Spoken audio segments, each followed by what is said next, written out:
Now you should have seen motivational tip number 1 and motivational tip number 2. Number 1, we talked about, what time, when is it a time to begin that process of actually putting your flag in the ground and going, okay, it's time for me to begin this healing process. When are you going to do that? So that was our first call. Our second call was about, at the end of the day, I think in our culture, we're often told that something out there is going to come and rescue us and we're going to be okay. And that isn't the case at all. And so we talked about core beliefs and the belief that we have to rescue ourselves. We have to be the ones who are going to rescue ourselves.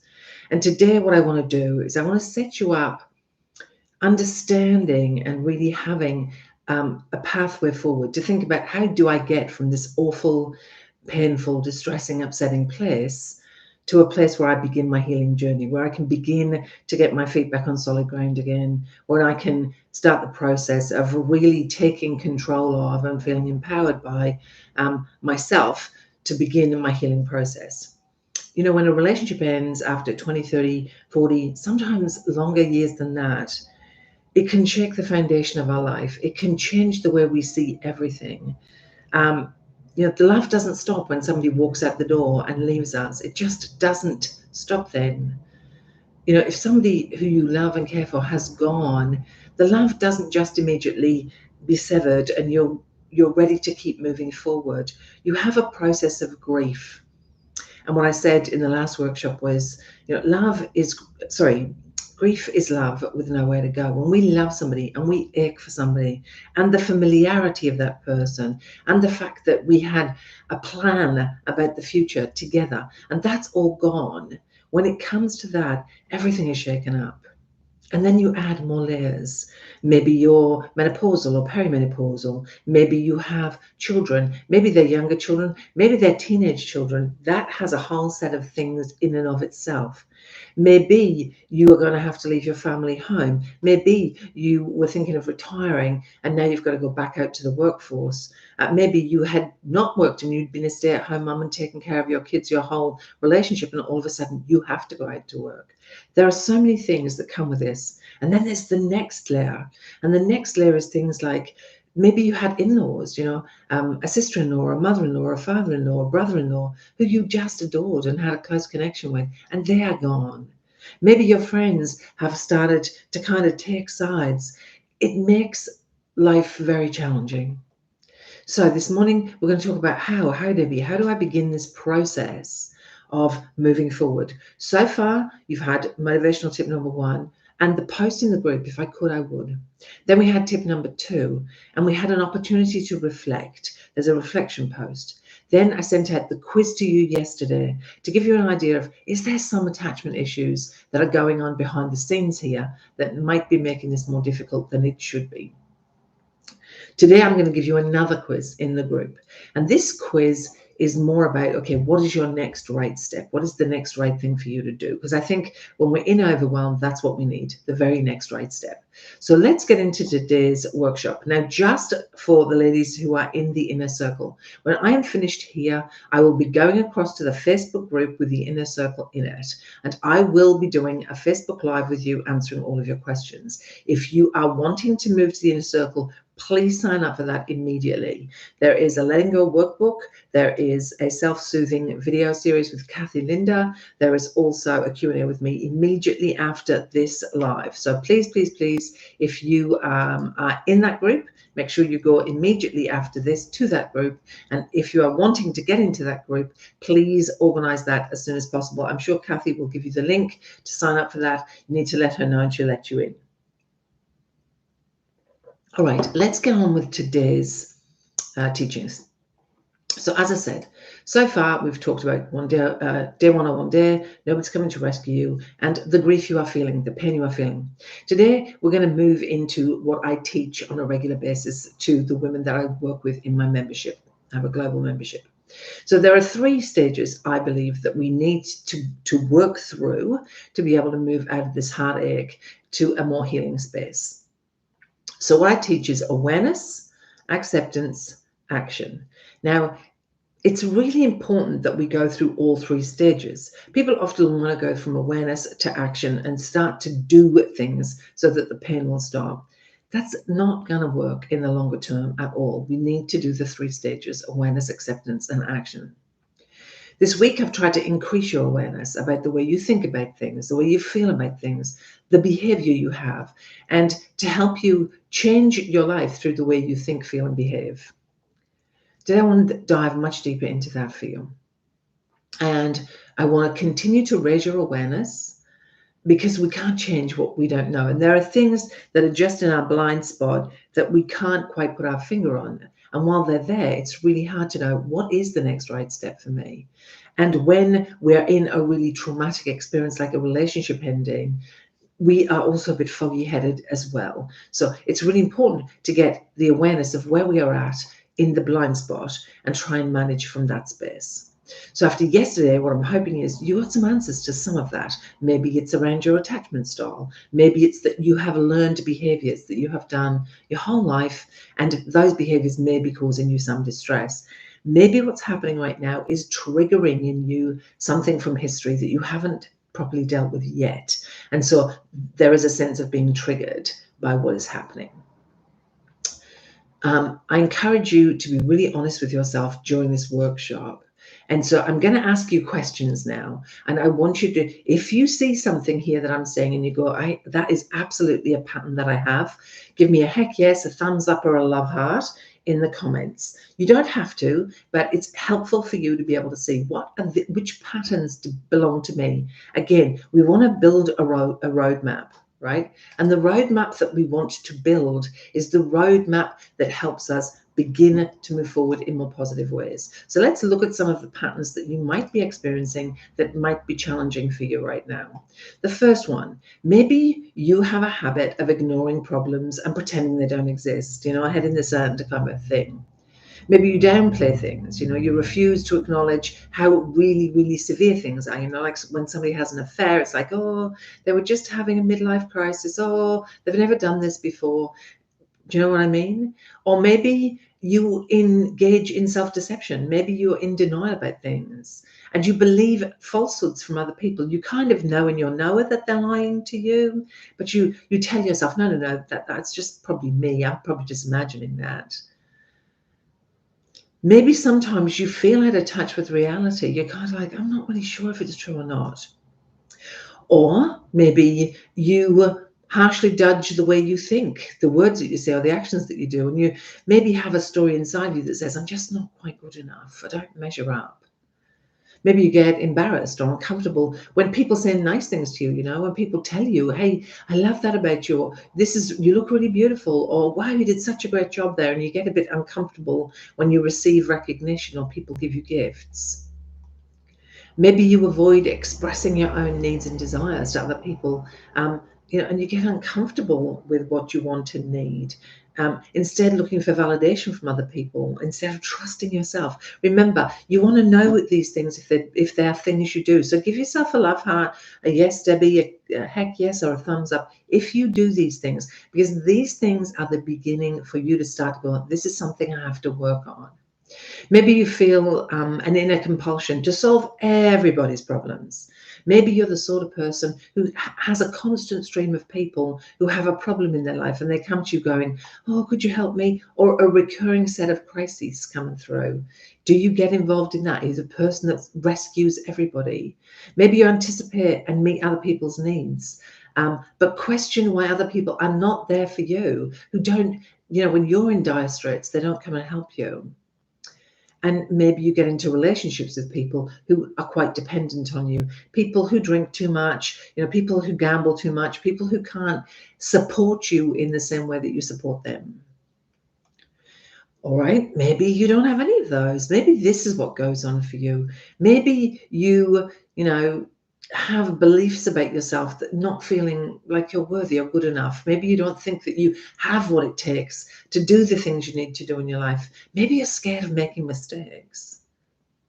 Maybe when it comes to decision making, you get in a mess because the self-doubt is so high, like, oh, I'm not sure, not sure, not sure. And so you struggle with that. Or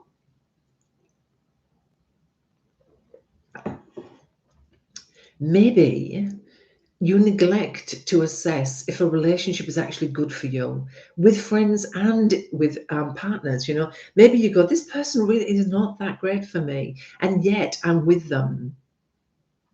Maybe you lose focus on your life and your identity. And as soon as you get into a relationship, everything is about that person instead of the rest of your life. Do you fear abandonment? Like, really fear it? Where you're like, if this person leaves me, I don't know what I'm going to do. And a lot of you have talked about that. And again, that's about a historical story, right? Maybe you've stayed in relationships that are not good for you.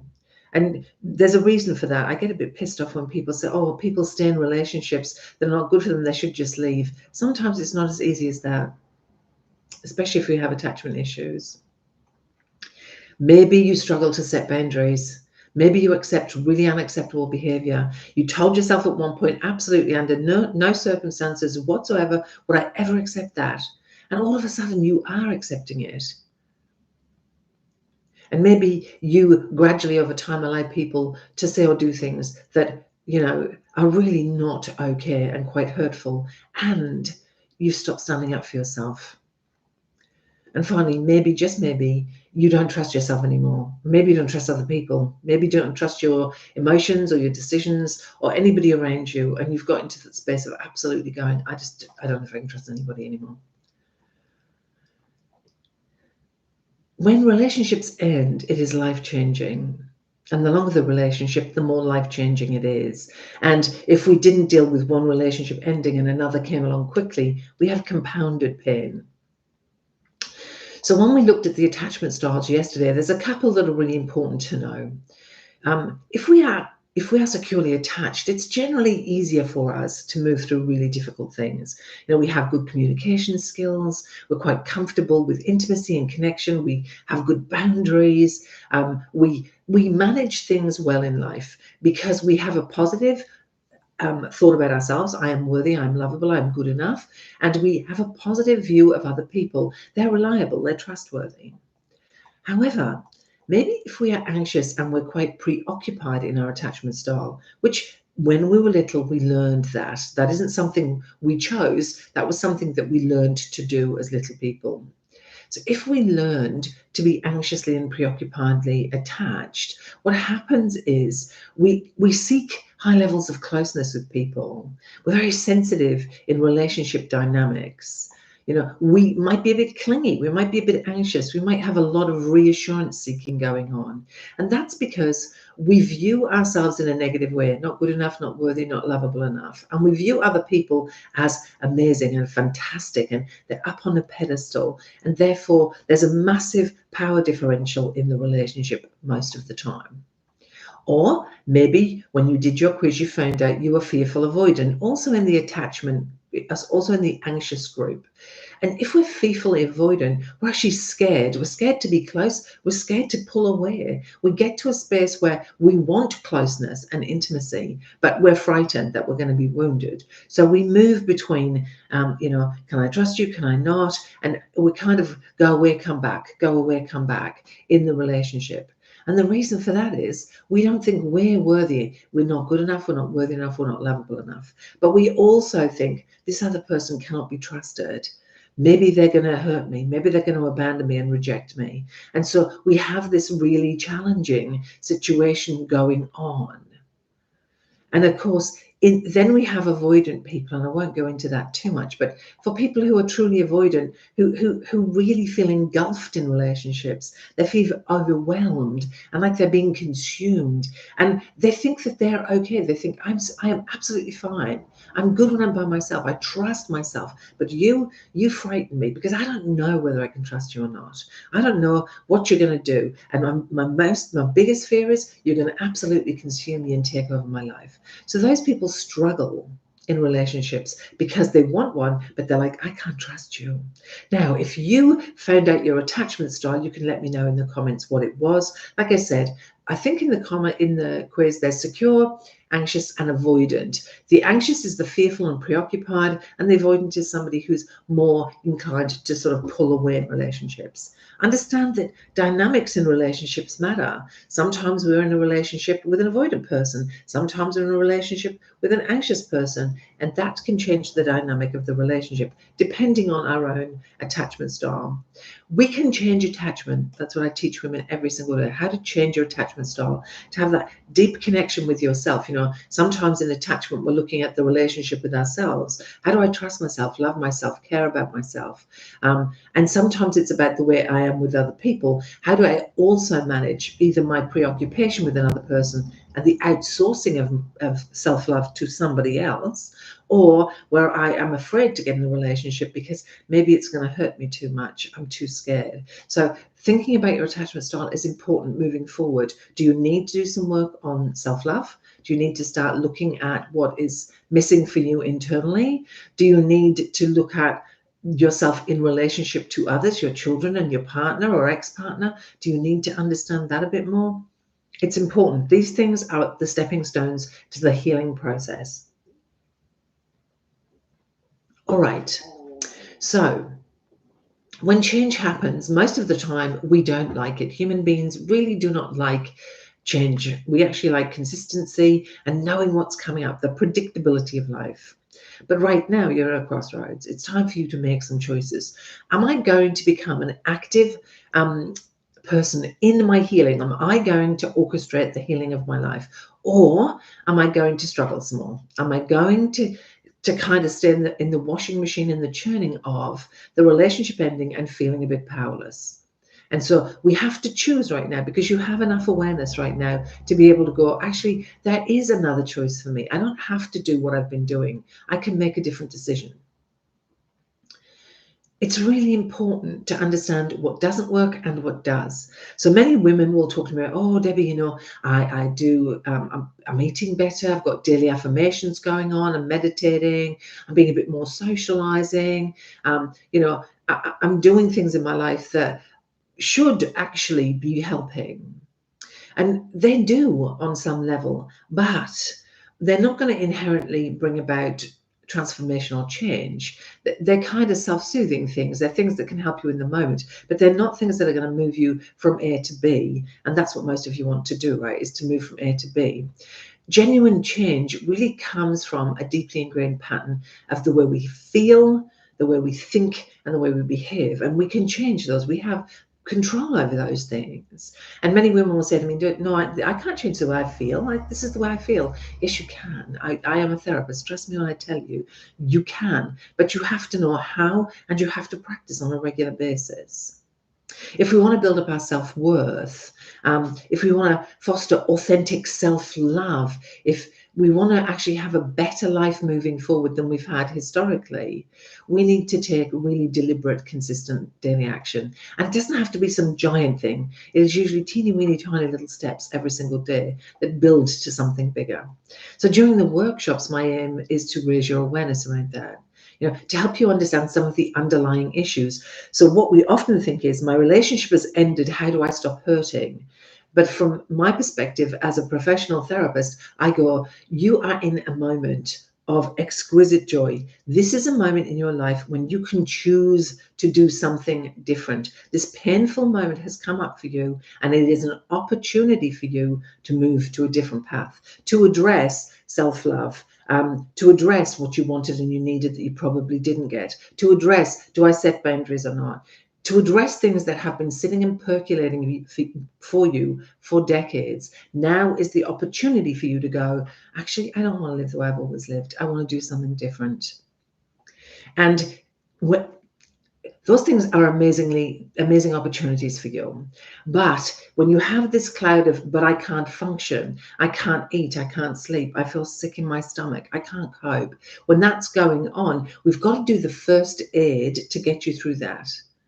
And once you've gotten through that, then you can start to make deliberate decisions about, okay, what is the next right step for me? Because if nothing changes, nothing changes. You don't take action, you avoid accountability. Your daily life is guaranteed to be exactly the same as it has always been. But you'll have the fog, right? You'll have the fog of the pain of what is going on right now. So that takes us to acceptance. You know, people say to me, fuck off, Debbie.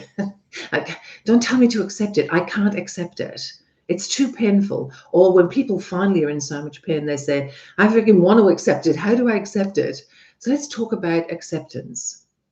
So when we have an awareness, it's like, great, now I understand what the problem is. Now I understand what I'm stuck on. The next thing is, how do I be with that? How do I allow that to just be there? Because right now you're doing this. You're trying to freaking wrestle it to the ground. I don't want to feel like that. I don't like the way I'm feeling. Maybe they're going to come home. And so if we're doing that, it means we're not in acceptance. We are still holding on so tight. And that is causing additional pain. So let's talk about what acceptance actually is. Acceptance involves, get ready for it, embracing a subjective experience, especially a distressing experience, without resistance or defense. It's about fully acknowledging the facts of the situation without fixating on how it should be or shouldn't be.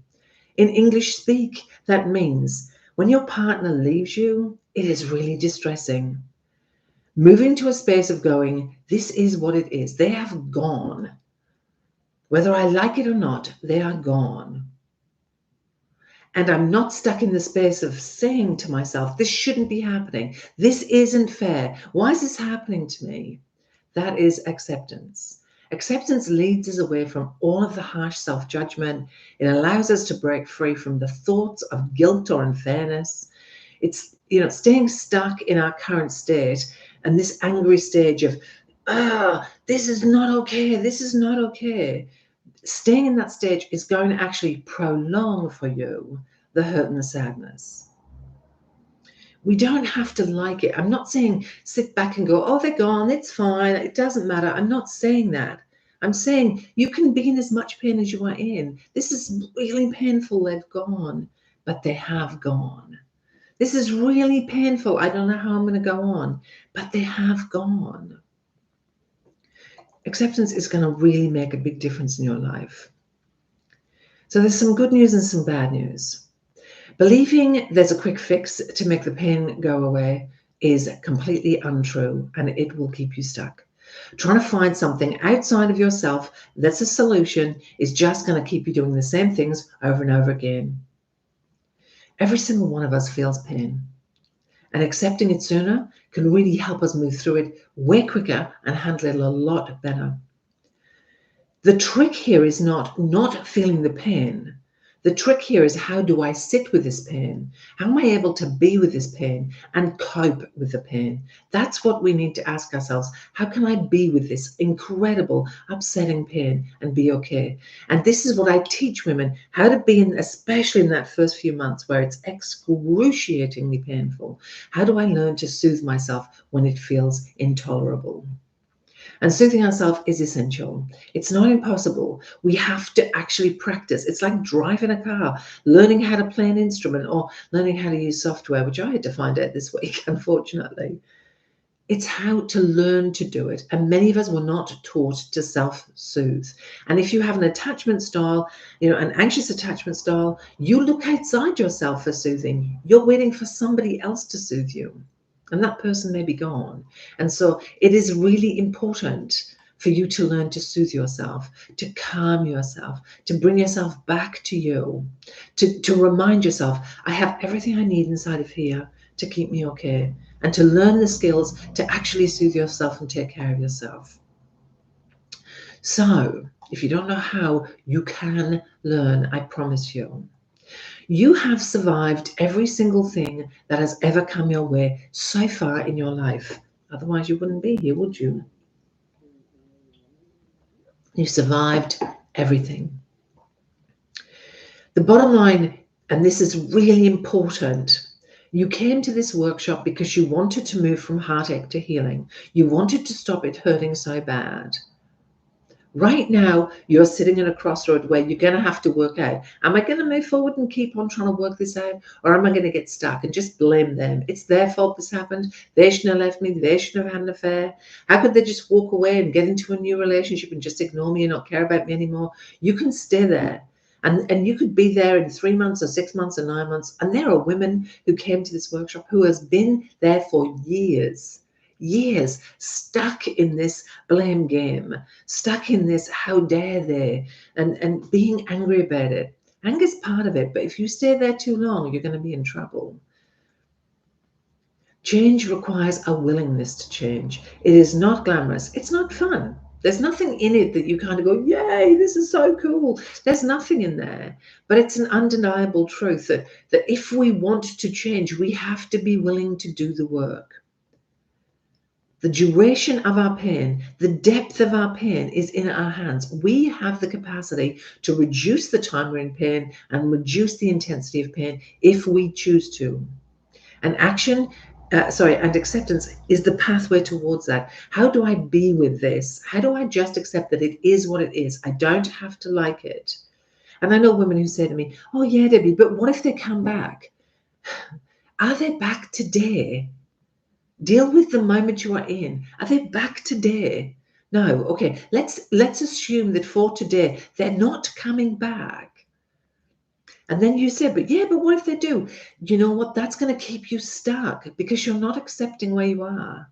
Lean into where you are. If something changes, deal with it then. But in the meantime, think about how you're going to move forward. So we talked about awareness. We've raised your awareness. We've talked about acceptance, how being with the pain is where it's at, learning to be with it, sit with it, and hold on to it. And if you don't know how to, I can teach you how to if you'd like to learn. But what next, Debbie? Well, next is the action steps, the things we have to do to help us move forward. So I'm going to give you, as we've moved from awareness to acceptance, I'm going to give you a couple of tips around how to manage what we're doing next. If we've moved from acceptance and we're not moved into acceptance and we're not judging ourselves so harshly anymore, we're not feeling so bloody awful inside of ourselves that maybe it's something I did or I'm doing that has made this come about. Maybe we've moved through that and we've managed to get to the space where we're like, okay, I think I can begin this process. Once we address the emotional turmoil and the washing machine of stuff by learning to be where we are, soothe ourselves, stay in that moment, even though it's painful. We need to address some of the unresolved attachment wounds. So we're left with feelings. So I want you to understand some of those unresolved things that you're going to have to deal with. Maybe, and you can, give me a thumbs up or a love heart or a heck yes, if any of these things come up for you. Maybe you relive emotional patterns. Maybe you have emotional patterns that churn and churn and churn. Maybe you do play the blame game. You have unresolved feelings about the way things should have been. And so those unresolved feelings, you experience that emotional pain over and over and over again. It's Groundhog Day. You wake up, boom, you're in it again. You wake up, boom, you're in it again. Maybe that is something you need to begin to work on, interrupting those emotional patterns and starting to change them. Maybe you can't express the way you feel. Maybe you struggle with that. Maybe you are separated under the same roof and you're living with your ex-partner. Maybe you're seeing your ex-partner on a daily basis because you work with them. Maybe you see your ex-partner because you share children with them and you are struggling to express the way you feel to them, or maybe even to yourself. Maybe you can't express the way you feel. You might find it really hard to talk about your feelings or understand what you are feeling emotionally. So learning how to understand the emotions you are feeling and that they are normal. It is normal to feel angry when a relationship ends. It is normal to feel frightened when a relationship ends. It is normal to feel sad when a relationship ends. And you might feel them all within 3 seconds. And that's okay. So if you struggle to feel them and express them, you need to start looking at that. Maybe there's a lot of conflict inside of you that's fueled by insecurity. What is going to happen to me? Am I going to lose my house? What about my kids? What about my friends? What about my financial security? So there is a lot of fear that comes up for you on a regular basis about the future, the what ifs. And so you get yourself living in tomorrow or next week or next year. Come back to the present moment. How am I going to deal with today? That doesn't mean we don't deal with what's coming up. It means we make it more manageable by coming back to the present moment. Maybe you find it really difficult to connect with yourself and other people. Maybe there's a lot of emotional disconnection with friends and family. And maybe you're really struggling. I know women who say, I just can't face social stuff at all. I can't. I don't know what to say to people. It's so damn uncomfortable. So maybe you are disconnecting and becoming quite isolated. You need to try to be careful with that. In these difficult times, it is important to try to have connection with other people. Maybe you are struggling from a mental health point of view. When we go through perimenopause and menopause, that can lead to some levels of mental health issues, depression and anxiety particularly, but also when we then go through the rupture of a relationship ending, our mood can become quite low. We can get a bit erratic. All sorts of things can go on. So addressing some of the pain that contributes to the anxiety and the depression is really important. Managing the emotional distress is really important. If it's been 6 months or more, you are not coping still, go talk to your doctor. It is normal to experience low mood, to feel really uncomfortable, and that's not mental health issues. That is you dealing with the grief and loss of the relationship. But if it goes on for too long and you are struggling, you really want to be going looking for some mental health guidance. Maybe you are doing things that are actually hindering your personal growth and your healing. Maybe you are stuck in that washing machine of blame. They shouldn't have. How dare they? That righteous indignation that keeps you stuck in a trap. I did a video recently about, the dreadful word narcissism and how it's overused and over-attributed in relationships today. And sometimes when we get into that and we decide that, well, they were narcissists, P.S. they probably weren't. A very tiny percentage of the population are narcissistic. But if we get into that, the internet feeds that like a fire. It's like throwing logs on a fire. It feeds the anger and the frustration. It takes away all of our self-determination and empowerment and makes us a victim of somebody else and stops us being able to say, this is not my story. This isn't my story. My story is I am a woman who is deeply wounded because my long-term relationship ended. And now I'm choosing to put my feet firmly on the ground and decide what I want to do next. Because what I do next is going to really impact the next 12 months, 2 years, 5 years, 10 years, 20 years. It could affect the rest of my life. And I want it to count. I don't want to be stuck in a painful, miserable, unhappy place for the next 12 months, 2 years, 5 years, 10 years. I don't want to do that. And I don't recommend that. Life is damn well short and we have to grab it by everything. I was going to say something rude. We have to grab it by that and be deliberate and choose the very next thing that we want to do. This is a moment that could really just propel you forward in ways you never could imagine. The world's pretty hard right now. There is a lot going on globally, and we need to have a pathway forward because things are freaking tough. So we need a pathway forward. If you need help with that, I am here to support you. I would absolutely love to help you. I have hundreds of women around the world every single day in my membership to just keep their heads above water in the beginning, to find their feet, and to find a pathway forward. So it's possible to do it. Now, let's talk about action. We go to 3 always because 3 is a good number, right?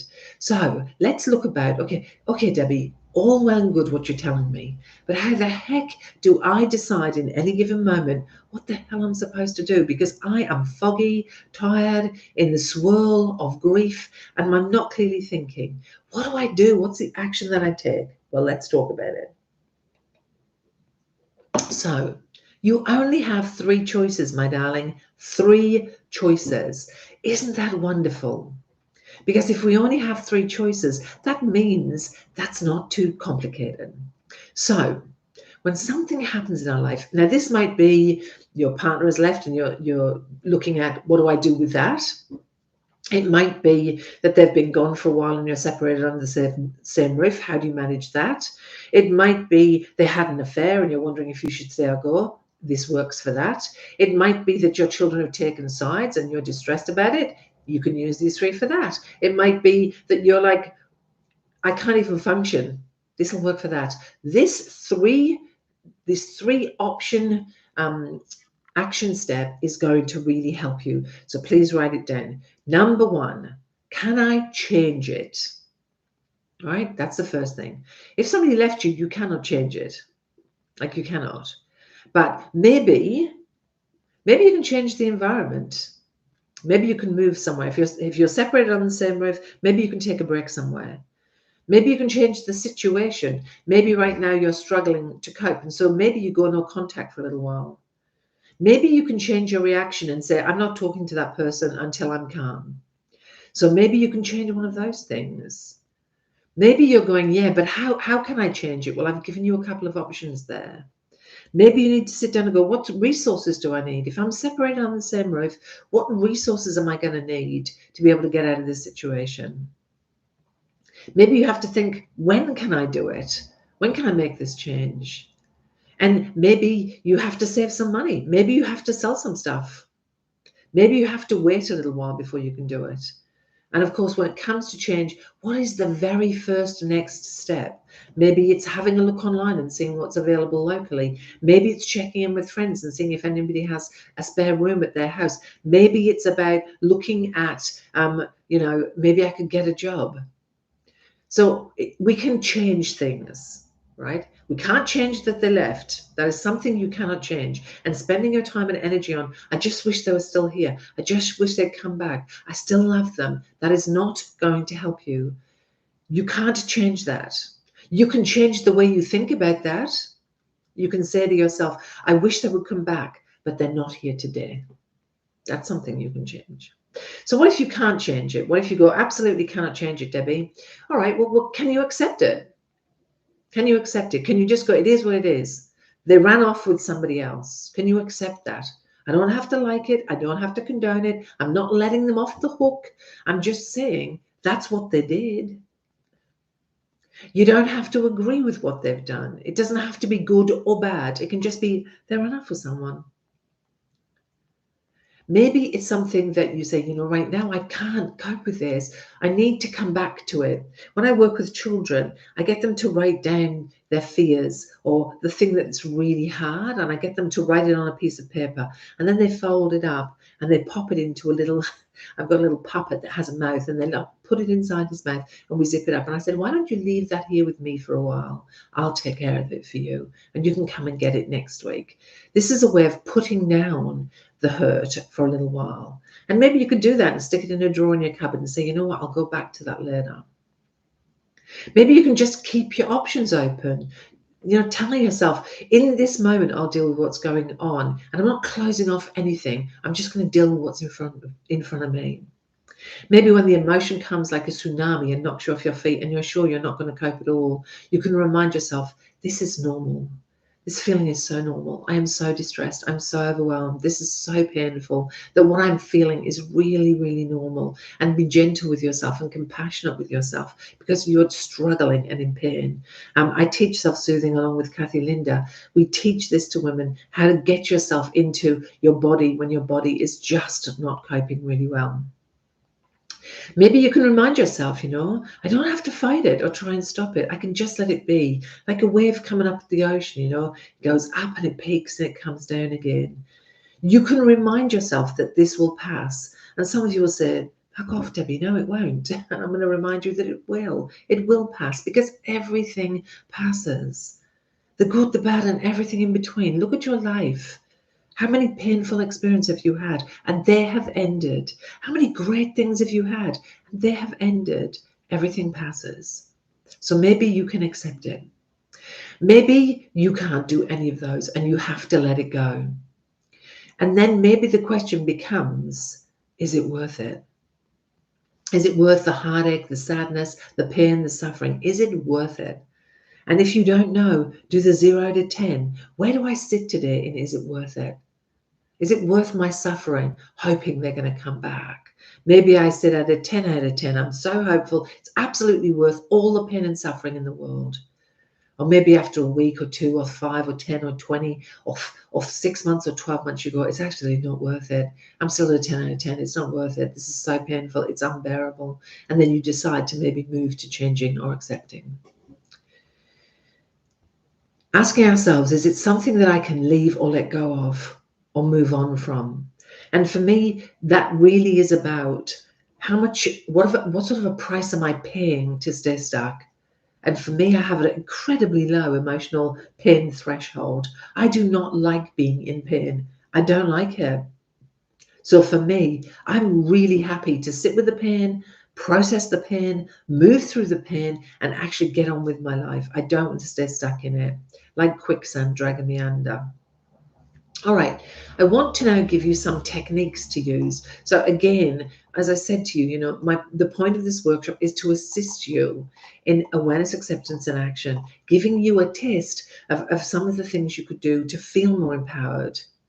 So one of the things I talked about self-soothing, which is really important. When we are distressed, when we're really feeling distressed, we need to find strategies that work for us to bring our bodies down, to regulate ourselves down, or if we are really flat or flattened out and we are collapsed, to bring ourselves up. And these techniques I'm going to teach you are really simple, really easy, and they work. And they're science-based, which is what we love, right? So one of the things you can do to help bring you back to your body is vocal toning. And it's about vibration and how vibration really brings our body back into a more relaxed state. It helps to calm our nervous system down and release tension. So what we need to do is find a fairly comfortable position and sit down or lie down if you prefer. It's up to you. Close your eyes or don't. Again, that's up to you. But be in a space where you won't be disturbed. Then take in a really deep breath. Inhale really slowly through your nose. Fill your lungs up completely. And then as you exhale, what I want you to do is make a humming sound, either a or a ah. So it looks like this.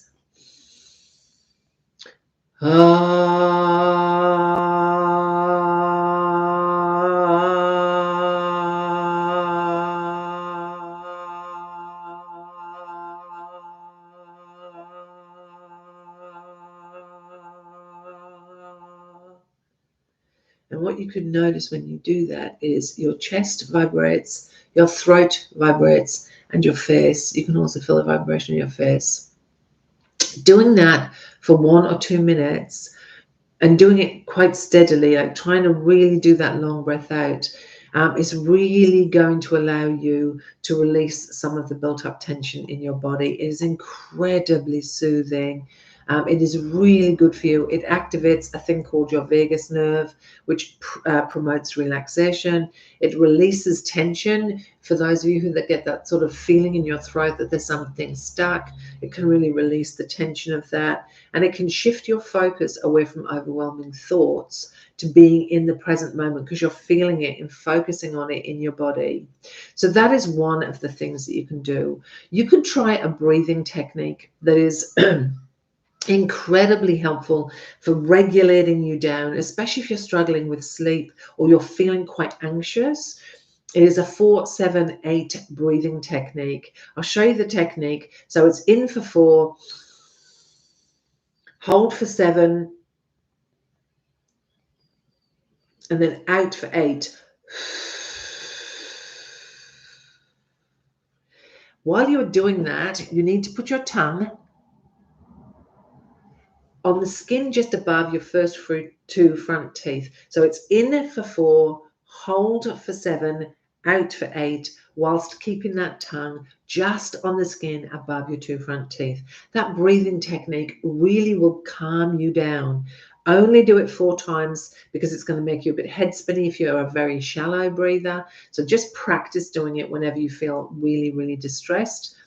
Like I said, it fills you with a lot of oxygen, so it can make you a bit lightheaded if you're not a really deep breather. So just take it easy and practice that. Some other things that you can do, because here's the thing with self-soothing. What works for one person may not work for somebody else. What works in one situation might not work in another. So having a variety of things that you can do is a really good idea. So you could use cold water or ice as a way of actually bringing you back to your body. So we want to get something that is really freezing cold. Cold water or ice cubes or a cold pack is what we need. And we can either get a bowl of cold water with ice in it and splash our face. We could get a really icy cold cloth and put it on the back of our neck or on our forehead. We could hold ice in our hands or submerge our hands in really cold water and just sit with the intense feeling of it. Notice the physical sensations of the cold and how much your body thinks it doesn't like it, and just breathe slowly. And try and do that for about a minute. Repeat it if you need to, but the cold is really going to bring you back into your body. It gives you that immediate physical state shift and reduces that feeling of overwhelm. It stimulates a dive reflex, which can slow down your heart rate and promote a bit of calmness in your body. And it distracts your mind from all of the overwhelming thoughts because you are focusing really heavily on the physical sensation. I highly recommend trying some of those. It is really a good idea. You are on a scary ride. And you can't get off. Like, your partner left, you got on the ride, you're strapped in. You didn't choose to go on the ride. The bottom line is somebody else put you on the ride. And now you're strapped in, and you're going to get on that ride until you get off it. It's important for you to understand there are going to be times when you are going too fast on the ride and you don't like it. There'll be times when you're upside down on the ride and you may hate that. There are times when you are anticipating as you go up, up, up, up, up, that there's going to be an enormous fall. You're on a ride. And how you get through that ride, you didn't choose to get on, but how you get through it, that's up to you. Your choice was not to get on. But now you're on it, you have to work out how you're going to get to the other end of this ride. How you're going to get to a place of being on your feet again, in a comfortable, safe place again. Between now and then, you need strategies. We are all headed somewhere, all of us. We're all meandering through life, heading in a direction. But if you are on the wrong path, if you have taken the wrong path could be they're coming back. The wrong path could be I hate them for what they've done to me. I'm staying in my anger. But if you are choosing the wrong path, then you are never, ever, ever going to get where you need to go. If you don't have the right tools, the right support, the journey that you are on is going to seem really overwhelming and really chaotic. You're going to feel exhausted and you're going to struggle a lot. And that is not helpful if you want to flourish. The world is challenging right now, as I said earlier. The world that we are in right now is extremely hard. Add this complex layer of a relationship ending, and it puts a spanner in your works in massive ways. The journey we are on matters. How do we navigate the challenges in our life? Because there's going to be ups and downs. There absolutely is going to be ups and downs. Have you got strategies in place to handle those times? Because if you've got some strategies in place, that is going to make the difference between being stuck and moving forward. Are you reaching out for support and guidance from somebody who actually knows what they're talking about? If you are watching videos about him being a narcissist and it's fueling your anger, that's probably not good support. If you are watching videos about how to win him back, that's probably not going to be good support. Go to reliable sources for guidance. They're going to give you clarity on what you need to do. They're going to help you and prevent you from getting really isolated in the struggles that you're having. Community matters. I know in my membership, the community is part of the biggest deal for all the women. We know each other. When everything fell apart this week on YouTube, I had a Zoom call with my members to just manage what had happened for me personally. And my members came and they supported me. When we are in community with other people who understand us and get us, it makes a huge difference. If we can see what is happening to us as an opportunity for personal growth, you might not want to grow. You might not want this trip, but here you are. It is an opportunity for growth. And trust me, this could be an amazing opportunity for you. I have seen it happen to women. It takes my breath away, how they've changed their lives in ways that were unimaginable. And of course, you want to find peace and strength. You want to stop feeling like the world is falling apart, and you want to have a supportive pathway forward. That is really important, moving through the pain with grace and emerging stronger than you were before. You get to choose what happens next. You get to choose how you navigate your current heartache. You're going to do it on your own, you're going to stay where you're at, or maybe you're going to choose something different. Embracing what is here, even if you didn't choose it, is a good idea. If you feel like you can't do this on your own, I'm here to support you. So is my team. But at the end of the day, you have to decide what your very next right steps are going to be. It's about finding the balance between honoring the pain you feel and allowing yourself to have assistance to move forward so that you can find the hope and the strength that you absolutely need to move forward.